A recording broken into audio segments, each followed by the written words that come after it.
But we dive into what Georgia Southern baseball has looked like and will look like this week. More round of applause. There you go. Attaway. I feel like I need one of those clappers. Well, there's a hand on either side. You just shake it back and forth. I think we've given those away once. Yeah, probably. Yeah.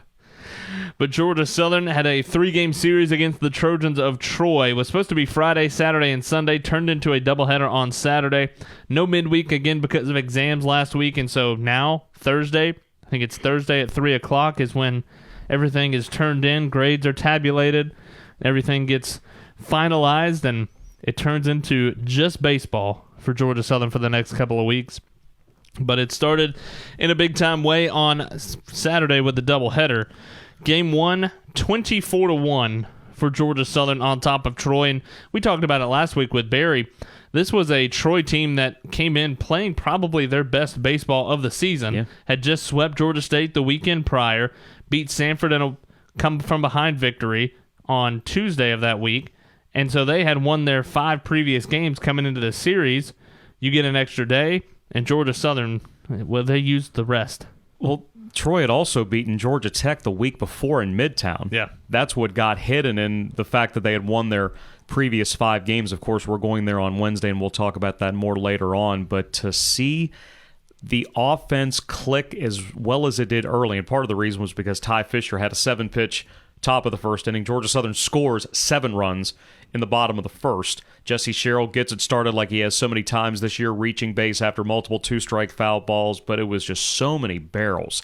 The solid contact, and I know Brady Fuller for Troy is a true freshman, but he's somebody that has performed rather well. He's been in their weekend rotation. But to see so many guys just barrel the baseball, 7 in the first, 8 more in the third, 5 more in the fifth, and Barry brought up the word that we've seen D1 baseball use with Georgia Southern. Eagles were relentless. Yeah. They had built such a big lead, but they weren't satisfied. They just kept going and going because they know they had to stay mentally right, not just for the second game, but for the rest of the weekend. And it's something we talked about throughout the entirety of the game and really the whole weekend, that yes, the 7 runs in the bottom of the first were nice for Georgia Southern for a team that's had to come back as much as Georgia Southern has this year. Yeah. But the more impressive thing were the 8 in the third, the 5 in the fifth, especially because at that point you had 4 consecutive pinch hitters for Georgia Southern. You were starting to see a little bit of the bench come onto the field for Georgia Southern and being able to maintain that intensity, maintain those good at-bats throughout 1 through 9. Jason Swan had 2 RBI singles in that 7-run first inning. Christian Avan had bases loaded singles in each of those innings, the first and the third, and then getting into the fifth, we saw Blake Evans get a chance to pinch hit. We saw Will Patota get a chance, but the biggest bomb and one of the happiest moments of the year, watching Corey Dowdell do what everybody has been waiting for him to do, a mammo shot to left center, a 3-run home run. It made it 22-0. The guys celebrated, not for the sake that they were up by that much, but just because Dowdell, who has just seen at-bats here and there, he actually had a sacrifice fly against Georgia Tech earlier this season, but to get an opportunity like that and then to show what he could truly do after we watch it in practice all the time, cool moment. Again, allegedly, it was 401 feet to center field. Nah. No, it was not. No, that had to be 415, 420 at least. Yeah, it was not. But it went over the wall. That's all that really matters. And the thing I loved about that, and we've seen it all year for Georgia Southern, whenever somebody hits a home run, they're coming back to the dugout, everybody just outside the dugout, and one person goes up and gives the forearm bump, everybody yells boom. Ledford was the one to give Corey Dowdell the forearm bump. I love it because it's big on big, but at the same time, I wonder who else it would have been if Led didn't step up. Yeah, like you can't have Scooter do it. I love Blake, but Blake can't be that guy. Thankfully, Led said, guys, yeah, I got it. This one's me. I got this one. But 24-1, the victory for Georgia Southern. It gets hidden a little bit how good Ty Fisher was, I think. Yeah. 7 innings of work, sprinkled 6 hits, 1 run, 1 walk, 9 strikeouts, a career high, over 85 pitches. And we talked about it with Coach Hennett a little bit later. You were wondering, yes, Georgia Southern was up big, but you still had game 2, so you didn't know exactly how many guys you were wanting to get in, not knowing what game 2 had in store. But you think about it, too. Next week, Ty Fisher is going to be going on 1 day less rest because you had to move Friday's game to Saturday. Correct. He'll be having to go Friday next week. Right. This coming week, I should say. And then the week after that, another week of short rest, assuming he stays game 1 against UT Arlington, because that's a Thursday through Saturday series to wrap up the regular season. At least we got a frame of reference with Ty because he pitched 2 days earlier going into the Georgia State game, still threw more than 90 pitches. Granted, he did not figure in that decision. Eagles came back because that's what they've done all year. Right. Came back to win the first game of that series 4-2, but that was a really good point that Coach Hennon made, and you're thinking, okay, you're up 22-0, 22-1 at that point after the home run that Bartolero hit, but do you give him a chance to go for the complete game? Georgia Southern hasn't had one of those in 4 years. You don't want to do it just to say you've done it. Right. His pitch count was low, but at the same time, he brought up the fact of, well, he's got to come back as of right now and pitch on Friday, 1 day less, like you mentioned, then Arlington, 1 day less after that. So you don't want to put too much on him just for the sake of an individual accomplishment. But there were more than enough individuals that helped the team do what they did. 10 different guys drove in runs in that game. But Fisher becomes that undercard despite a career high in strikeouts and going 7 innings again. Javon Ray came in for an inning, looked really good, 17 pitches, scoreless. Brooks Gorman, an inning scoreless, a strikeout on 10 pitches. Really good work for both of those guys out of the bullpen. Both of those guys trying to get back on track of what we have seen flashes of earlier on in the season. One thing that we brought up later on in the weekend, Georgia Southern scored 24 runs, and you know where I'm going with this. Yeah. Noah Ledford in 4 at-bats. Now, he got walked one of those. Ledford in 4 at-bats did not have an RBI. That showed you how potent this offense can be when the number 2 guy in the league in RBIs doesn't drive a run in. And even over the next 2 games, when Georgia Southern was scoring 18 more runs, he only drove in 1 of those. Right. So this was a collective offensive effort. We saw the bottom of the order get back involved again thanks to the return of Parker Beatier, who almost hits a grand slam on the first pitch back that he sees over the monster. Nonetheless, he does bring in 2 with the double, but wonderful to see him back offensively. He looked better than maybe he has all season at the plate despite being out with the injury, and of course his defense in the outfield is second to none. Beatier in game 1 of the doubleheader, 3 for 3. A couple of infield singles. That double you mentioned that drove in 2, scored 3 on that play as he got tagged out at third, but because he and the Troy Trojan got tangled up, another run was able to score, but scored 3 times himself, a huge contributor to this offense for Georgia Southern en route to a 24-1 lead for Georgia Southern in victory over Troy. You move on to game 2 of the doubleheader, and you're hoping most of the starters were pulled mid-game just to get other guys in the game. You had really good at-bats. You mentioned it. Blake Evans, Will Patota were able to come in and have really good at-bats for Georgia Southern. J.C. Petra as well gets a hit. Had an RBI, that's right.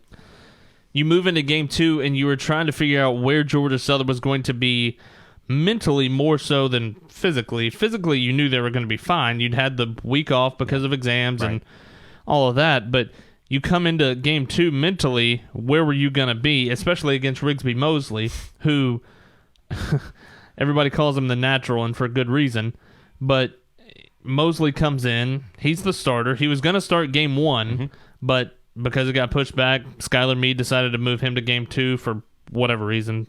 We'll get into that later. But Mosley had been really good on the mound. Fastball changeup mix, really good at it for somebody that hadn't pitched in 4 years. Yeah. But Georgia Southern puts up a 0 in the first. Troy does get a run in the top of the second. Eagles answer with 1 in the fourth.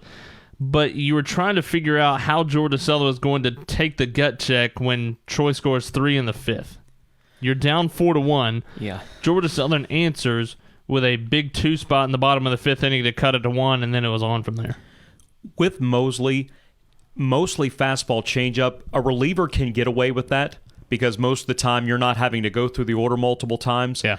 But in his case, it was simply how long can I hold this offense down? One time through, he was pretty good. Yeah. He was upper 80s, a little bit inconsistent with the fastball, but the changeup is what got him to where that he was. Once Georgia Southern got the 2-out run against him, you kind of felt okay because the Ledford double and then the RBI single that immediately followed off the bat of Thompson, a rip shot back up the middle. And then they tried to go to their bullpen. Grayson Stewart, who has been one of their 2 closers this year, just did not have the stuff. Eagles got back to what they were doing really early this year. They score 7 of their 8 runs after 2 outs. All 6 of the runs they scored unanswered after Troy built that lead were with 2 outs. All 5 they got in that 6th inning were after 2 outs. Beatier, again, he has the go-ahead double that almost left the park to right center. And then Jay Thompson deserves his own segment each week for coming in after Jalen Payton. Remarkable work on 4 innings. Yeah, Payton had to struggle a little bit through 5 innings, but again, didn't necessarily have his best stuff, but 5 innings, gave you a really good outing over 77 pitches, but Jay Thompson comes in and shuts the door, only allows 3 hits, 4 base runners in the 4 innings of scoreless baseball, 5 strikeouts on 58 pitches for Jay Thompson. Really good work for Jay out of the bullpen, but you go to that 5-run 6th inning for Georgia Southern, Eagles bat around again, and so you're thinking, easy. You're thinking, okay, everything is back right. Georgia Southern gets the 8-4 victory, and you sweep a doubleheader against Troy, which is really important, knowing there's not a whole lot of games left. And Coach Henna talked about it after both of the Saturday doubleheader and the Sunday game. You only now have 9 games left. And you immediately think of your seniors when you say this is how many games you have left, and senior day is going to be the following weekend against Arlington. We'll have some thoughts, and we'll get to all that when we get to all that. But also from the perspective of Texas State has been blazing hot. Nobody's been able to catch them since Georgia Southern took the first 2 games in San Marcos. Raging Cajuns in 3rd. They keep winning. They're a game back of the Eagles, so they're probably trying to reach out. But Georgia Southern's got the stiff arm up, even though they dropped the series at Teague Moorfield earlier this year. And Coastal's in 4th. They've won 13 out of 15. They keep sweeping teams. They almost swept Georgia Southern here the weekend before. So it appears that there is that clear separation from the top 4 in the league and everybody else. Yeah. So it makes the fact that Georgia Southern could take 2 from Troy. Now, Troy's in the mix to be in the top 6, but having lost now all 3 of those games, it's a little bit messy when you get down to that 5, 6, and 7 to try to figure out if you're only going to have to worry about double elimination or if you've got to save your season by playing in that 7-10 game. Yeah, and we'll get to something that you and I talked about off air this weekend of how there's really kind of 3 races in the Sun Belt right now. Yeah. We'll dive into the Sun Belt standings towards the tail end of this week's edition of Inside Eagle Nation, but a really big doubleheader sweep for Georgia Southern over Troy. Again, 24-1 in Game 1, 8-4 in Game 2. Then you move on to the Sunday afternoon, a Mother's Day affair at J.I. Clements Stadium. Georgia Southern gets on the board first at 2-0. In the bottom of the first, Georgia Southern again. First 2 get on, and Cheryl Swan, both of them score. Noah Ledford had his RBI single right as we were talking about how he didn't have an RBI. Drove in 1 of 42 runs all weekend, and the Eagles got the sweep. It's just that's what you call a good team. That'll work. But you're up 2-0 after 1. Troy answers with 2 in the second. Georgia Southern answers that 2 with 2 of their own in the bottom of the second to go up 4-2. But then the top of the 4th inning, and Troy starts to take a little bit of hold. They bat around. They send 11 to the plate and score 6 runs. And you saw for the first time Troy have confidence, and they let everybody know about their confidence this weekend. But it was really good for Georgia Southern after you're down 8-4 to score those 3 runs to cut it to a 1-run lead in the bottom half of that 4th. And they had to go with this being Troy. They had to go with a different look. They had to go to Kyle Gamble to first start of the season. Garrett Gaines, their ace, was taken out of that number 1 role, and there was some talk, okay, if they could have won the series, would we have seen him for a little bit on Sunday? But it didn't look like his health and his arm health were going to allow that to happen. But yeah, once the Eagles got right back into it, it was okay, down 8-4. We've done this a lot this year. We've seen a lot of multi-run comebacks, this being the 23rd comeback victory of the year. To get those immediately, having multiple chances the 2 innings after that, but not getting any runs, and then the 3 in the 7th, you tie the game on a squeeze because that's what Sammy's done a number of times this year, and then for Cheryl to battle again, little liner to left field, out of the reach of the diving Leonard, 2 runs in, 10-8, Troy gets a run back, but then Mr. Closer, Danny Madden, all of a sudden, who has looked tremendous out of the bullpen this season. I don't think we've talked about that enough, how good he has been Yeah. since coming out of the rotation and going into the pen. He gets his second save, striking out Bartolero with 2 guys on and 1 out, and then getting Kirk to pop out to finish up the sweep. It was awesome stuff. And you look at what Madden has done out of the bullpen: 8 appearances, 1-0 record, a 150 ERA, 12 innings, just 2 earned runs, and the big part, 17 strikeouts to 9 walks. Now, the 9 walks are probably still a little bit higher than you would like, but once he's got into that, I'm not going to say he's Georgia Southern's closer, but into that closer-type role for Georgia Southern, it seems like he ups it another notch. That's valuable because you don't know how much you're going to have to use Jay Thompson at the start of a weekend, because in this instance, we saw him go 4 innings in Game 2, so even though he probably could have come back, the smart thing... Oh, he's Jay Thompson. Of course he could. The smart thing is to let everybody else handle it, and then you've got him fresh going into an important 4-game road week with starting at Georgia Tech on Wednesday. But for Madden, we mentioned briefly he's been working through some mechanical adjustments, trying to smooth some things out, trying to keep his arms up and make sure he gets to the plate in one motion instead of being this going here and this going there. That's been part of the reason why he's been a little bit erratic with his fastball command. He's been able to spot the fastball better. He's throwing that hard curveball, and we saw him go multiple changeups against Bartolero. The first swing was not good. The strikeout swing was not good. And then that gave him what he needed to finish off Kirk and give the Eagles the victory. Georgia Southern gets a 10-9 victory over Troy in Game 3, and you sweep that series. And did you expect to take the series from Troy going in? Probably. Yes. Did you expect to sweep? Some would say yes, but we've talked about it many times. It's hard to sweep anybody in conference play. That's a big sweep for Georgia Southern, and that's a Troy team that I know right now are sitting 7 games back of first and fifth at 13-11 in league play. That's a much better 13-11 team than the record says. And we mentioned they'd beaten Georgia Tech. They swept Louisiana to start conference play. Now, granted, the Raging Cajuns then are not the Raging Cajuns now. Anybody would tell you that. But Georgia Southern had to do what they did because Texas State, sweep. Louisiana, sweep. Coastal, sweep. So despite all that good baseball, nobody gained any ground, but also nobody lost any ground. So Georgia Southern still's 2 back.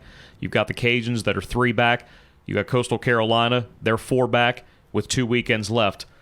And Texas State plays in San Marcos against the Cajuns this weekend in what's going to be one of the best series of the entire regular season.